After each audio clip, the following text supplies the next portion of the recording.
Feliz sábado. ¿Cómo estás, mi querido hermano de Palmdale y de Acton, California? Mis dos queridas iglesias o los 4 maestros de escuela sabática que me están escuchando. Lo repasamos en español, en castellano, para que mañana, el sábado, mayo 4, este sábado, puedas compartir. ¿Estamos estudiando la gran controversia o el conflicto de los siglos? Sí. Y yo pienso que es importante recordar a Esmirna, esa gran iglesia que recibió el espaldarazo de bendiciones. Es importante estudiar la historia. Policarpo, el 155 después de Cristo, cómo él murió como un mártir después de haber defendido su fe y ser fiel. Podemos estudiar la profecía que empezó el 538, pero ahora quiero empezar con la palabra de Dios. Fe contra todo pronóstico. Y el texto es Salmo 119, 11. Y me gusta desarrollar el tema desde el punto de vista de los 7 versículos del folleto. Uno por día. Tu palabra la he escondido en mi corazón. Esto es lo que vale, hermano. La historia es importante.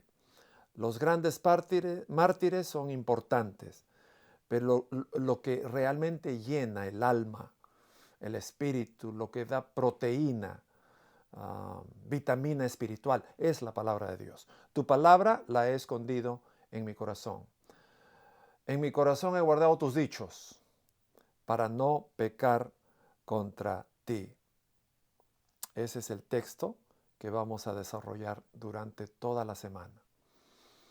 El domingo, Salmo 119, 147.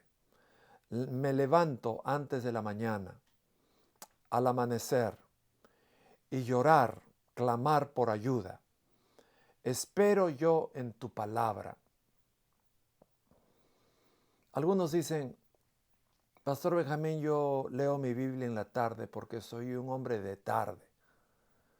Yo leo en la noche porque soy un hombre de noche. Yo lo hago en la mañana porque me levanto en la mañana y soy una persona de mañana. La pregunta surge, ¿cuál es el mejor momento para dedicar 1 hora o media hora o 15 minutos para la devoción personal? Al mediodía, en la tarde, durante todo el día en forma informal o durante las horas de la mañana. Mi respuesta es la siguiente. Cuando tienes que dar un concierto de violín o de viola o de violonchelo, cuando tienes que dar un concierto, ¿cuándo practicas? ¿Antes del concierto o después del concierto? ¿Antes del concierto o durante el concierto? Bueno, la vida es un concierto. La vida es una performance en donde uno tiene que enfrentarse a las huestes del enemigo. Y durante todo el día uno tiene que estar presentando lo mejor de sí. Entonces, la práctica, la preparación, ¿cuándo debería ser? ¿En la mañana, antes del concierto o durante el concierto o después del concierto? Yo quiero decir que el texto es claro. La devoción siempre es antes, en la mañana. Buscad primeramente el reino de Dios y su justicia, primeramente, no segundamente, no terceramente, no cuartamente, sino en la mañana, para que cuando venga la performance, el violín, el concierto del día, en donde tenemos que enfrentar los problemas de la vida, entonces puedas terminar bien tu concierto, porque te preparaste en la mañana. El texto para el lunes. Entonces oí una voz del cielo que me decía, escribe, bienaventurados los muertos que mueren en el Señor de ahora en ahora. Sí, dice el Espíritu, que descansen de sus labores y sus obras las sigan. Acabo de ver en el Facebook de mi página el muro que una de las hermanas de la iglesia donde yo me crié, era mi colaboradora, era mi compañera de trabajo, bajo la fina conducción de don Luchito Pedreschi, de nombre Madeleine Campos, acaba de morir después de una larga enfermedad. No olvidaré esta generosa compañera de trabajo, Madeleine Campos, joven, nació en el 68, menor que yo. Bienaventurada la que muere en el Señor. Ya murió en el Señor. Yo sé que ella murió en el Señor. Tenía una linda familia, un buen esposo, lindos hijos. Sí, dice el Espíritu, que descansen de sus labores del trabajo, del estudio, de la educación de Madeleine. Madeleine me enseñó muchas cosas de la vida. Tenía un gran corazón, compartía todo lo que sabía en la biblioteca con nosotros. Y sus obras las siguen, las obran con sus hijos, con su esposo, con la educación cristiana que les dio a toda su familia. Me duele porque fue mi compañera y justo muere una semana antes de la semana más alegre del Colegio Unión, la semana de la festividad del día del colegio. Y este texto es muy apropiado. Martes, San Juan 14. Estas cosas te las he hablado mientras estaba presente contigo. Pero el auxiliador, el confortador, el consolador, el ayudante, el Espíritu Santo, a quien el Padre enviará en mi nombre, te enseñará todas las cosas y te recordará todas las cosas que yo te he dado. Cuando piensa en la vida de John Wycliffe o en la vida de los waldenses, ¿tú sabes por qué se llamaban valdenses? Porque Pedro Waldo o Valdo era un hombre empresario muy rico que hacía mucho buen negocio en Francia y también en Italia. Y enseñaba que la pobreza era una virtud para el discípulo de Cristo.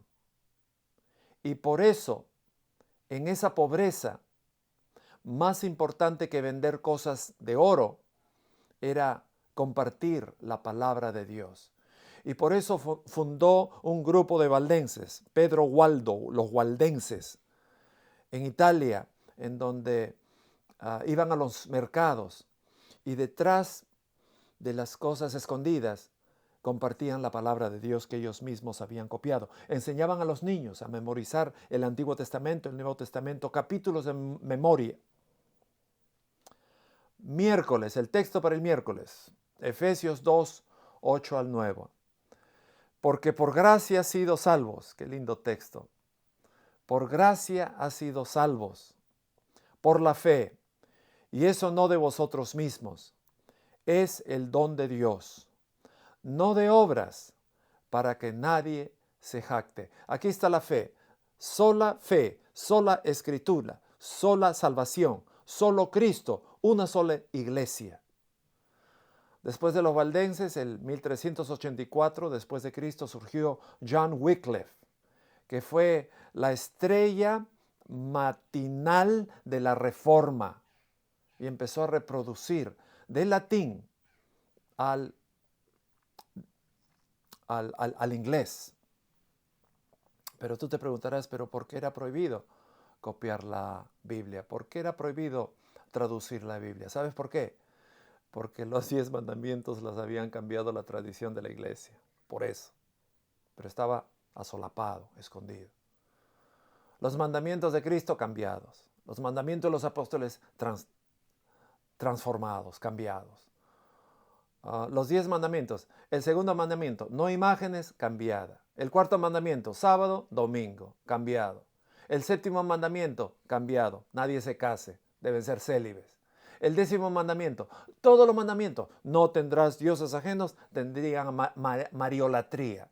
Entonces, como todo había estado tergiversado, entonces decidieron prohibir el estudio de la Biblia? Porque la Biblia era la autoridad suprema, la palabra de Dios, el único libro escrito por Dios. Pero como la iglesia lo cambió, las leyes lo cambiaron, entonces decidieron, nadie traduce, nadie lee, nadie publica, nadie copia la Biblia. Pero cuando surgió la palabra de Dios con Wycliffe y después con John Huss, que predicó hasta el día que lo quemaron vivo, con Jerónimo de Praga, con William Tyndale, cuando surgieron todos ellos, copiando, transformando, copiando, traduciendo la Biblia, entonces por gracia ha sido salvos. Toda la gente dijo, no es por obras, sino es por gracia y por nuestra fe en Cristo. Jueves, Romanos 3. ¿Dónde está presumir entonces? ¿Está excluido? ¿Por qué ley? ¿De obras? No, pero por la ley de la fe. No, por lo tanto, llegamos a la conclusión de que un hombre está justificado por la fe, aparte de los hechos de la ley. Hermanos, nadie guarda la ley, dijo Cristo. Nadie cumple la ley en San Juan capítulo 17 y capítulo 18. Nadie, capítulo 15 también, nadie cumple la ley. Porque nadie cumple la ley, no es que no se pueda, puedes cumplir la ley, pero nadie la cumple. ¿Por qué? Porque falla y peca. Por eso todo es por gracia. Termino con una pregunta. El viernes tiene una pregunta. ¿Por qué crees? Y voy a responder esta pregunta. ¿Por qué crees que es tan fácil dejar que nuestras mentes se deslicen en el legalismo? ¿Sabes por qué? Porque es más fácil guardar la ley que estar unido a Cristo. Es más fácil guardar los 10 mandamientos, a piece of cake, en comparación a buscar a Cristo, una hora de oración, de rodillas, estudio de la Biblia y compartir el mensaje. Es más fácil guardar los 10 mandamientos, porque son externos, no codicias, no cometas adulterio, no, honra a tu padre, son cosas externas, hasta los impíos las hacen. Pero buscar a Jesús de mañana, llevar la cruz, ser un hombre de humildad, de generosidad, de integridad, es difícil. ¿Cómo definirías el legalismo? Salvación por obras, por ley, guardar la ley, que es lo más fácil. ¿Por qué es tan perjudicial para nuestra fe cristiana? ¿Sabes por qué? Porque no hemos conseguido el secreto de la vida. Una vez Cristo le dijo a Pedro, ¿me amas? Sí te amo. Entonces, ¿por qué me negaste 3 veces? Te voy a preguntar 3 veces, ¿me amas? Por cada negación, ¿me amas? El legalismo es fácil, pero lo más difícil es amar. Amar con todo el alma, con todo el espíritu, con todo el cuerpo, con todas las facultades, con toda la mente y a tu prójimo como a ti mismo. Voy a responder esta pregunta con un relato. Es el relato que fue escrito por Juan Antonio Cavestany en el circo romano, que ilustra el conflicto de los siglos y este capítulo 4 que estamos estudiando. Marciano, mal cerradas sus heridas, que recibió ayer mismo en el tormento, presentóse en la arena sostenido por 2 esclavos, vacilante y trémulo. Causó impresión profunda su presencia. ¡Muera el cristiano! ¡Muera el incendiario! ¡Muera el pérfido!, gritó la multitud con un rugido por lo terrible semejante al trueno, como si fuera un gran maremoto, un grande terremoto, como si aquel insulto hubiera dado vida de pronto y fuerza al enfermo. Marciano, al escucharlo, irguióse altivo, desprendióse de los brazos de los siervos, alzó la frente, contempló la turba y con raro vigor, firme y sereno, cruzando solo la sangrienta arena, llegó al pie mismo del estrado regio. Puede decirse que el valor de un hombre a más de 80,000 impuso miedo. porque la turba, al avanzar Marciano, como asustada de él, guardó silencio, llegando a todas partes su palabra, que resonaron en el circo entero. César, le dijo, miente quien afirme que he sido yo quien puso a Roma a fuego. Si eso me hace morir, muero inocente, y lo juro ante Dios que me está oyendo. Pero si mi delito es ser cristiano, haces bien en matarme, porque es cierto. Creo en Jesús, practico su doctrina, y la mejor prueba es que en Él creo, es que en lugar de odiarte te perdono, y al morir por mi fe muero contento. No dijo nada más. Tranquilo y reposado acabó su discurso. Al mismo tiempo que un enorme león saltaba al circo, la rizada melena sacudiendo, avanzaron los dos uno hacia el otro, él los brazos cruzados sobre el pecho, la fiera echando fuego por los ojos y la ancha boca con delicia abriendo. Llegaron a encontrarse frente a frente, se miraron los dos y hubo un momento en que el león turbado parecía, cual si en presencia de un hombre tan sereno, rubor sintiera el indomable bruto de atacarlo, mirándolo indefenso.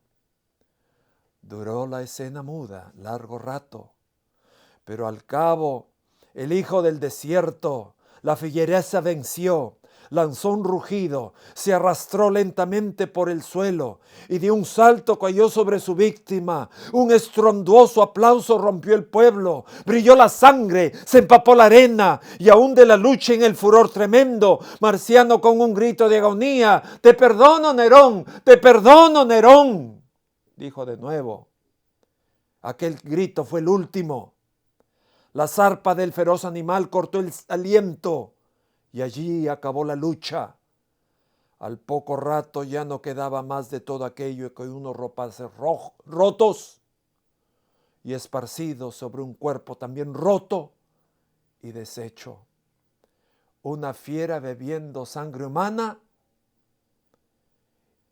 y más de 80,000 aplaudiendo en forma frenética.